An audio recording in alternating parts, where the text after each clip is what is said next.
Hello welcome back. ಹಿಂದಿನ mini ವ್ಲಾಗಲ್ಲಿ ನೀವು ಆಲ್ರೆಡಿ ನೋಡಿದ್ದೀರಾ, ಲೈಕ್ ಶಾಪಿಂಗ್ ಹೋಗಿದ್ದೆ.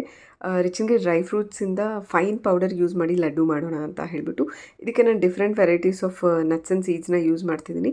ಏಕೆಂದರೆ ಇವ್ರು ತಿಂದರೆ ಮಹಾ ಅಂದರೆ ಬಾದಾಮಿ ಗೋಡಂಬಿ ತಿಂತಾರೆ.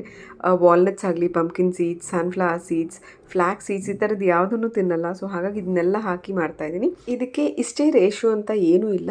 ಎಲ್ಲ different varieties of nuts and ಸೀಡ್ಸ್ನೂ ಚೆನ್ನಾಗಿ ಫ್ರೈ ಮಾಡಿಕೊಂಡು ತಣ್ಣಗಾದಮೇಲೆ ಪೌಡರ್ ಮಾಡ್ಕೊಬೇಕು. ಎಣ್ಣೆ ಬಿಡುವಂಥ ವಾಲ್ನಟ್ಸ್ ಎಲ್ಲ ಸ್ವಲ್ಪ ಲೈಕ್ ಅಂಟಂಟ್ ಮಾಡಿಬಿಡುತ್ತೆ ಆ ಪೌಡರ್ನ. ನನಗೆ ಅದೇ ಥರ ಆಗಿದೆ ವಾಲ್ನಟ್ಸ್ ಜಾಸ್ತಿ ಆಗಿರೋದಕ್ಕೆ. ಬೆಲ್ಲಕ್ಕೆ ನೀರೇನು ಆ್ಯಡ್ ಮಾಡಿದ್ರೆ ಸ್ವಲ್ಪ ಜಾಸ್ತಿ ತುಪ್ಪ ಹಾಕ್ಕೊಂಡು ಕರಗಿಸ್ಕೊತಾ ಇದ್ದೀನಿ. ಪಾಕ ಏನು ಬರೋದು ಬೇಡ. ಅದಕ್ಕೆ ಈ ಪೌಡರ್ನ ಮಿಕ್ಸ್ ಮಾಡ್ತಿದ್ದೀನಿ. ಆಲ್ರೆಡಿ ಎಲೈಚಿ ಹಾಕಿದ್ದೆ, ಅದು ಬೆಲ್ಲ ಕುದಿಬೇಕಾದ್ರೇ ಚೆನ್ನಾಗಿ ಮಿಕ್ಸ್ ಮಾಡ್ಕೊಂಡಿದ್ದಾದಮೇಲೆ ಇಮಿಡಿಯೇಟಾಗಿ ಬಿಸಿ ಇರಬೇಕಾದ್ರೆ ಅದು ಲಡ್ಡು ಕಟ್ಟಬೇಕು.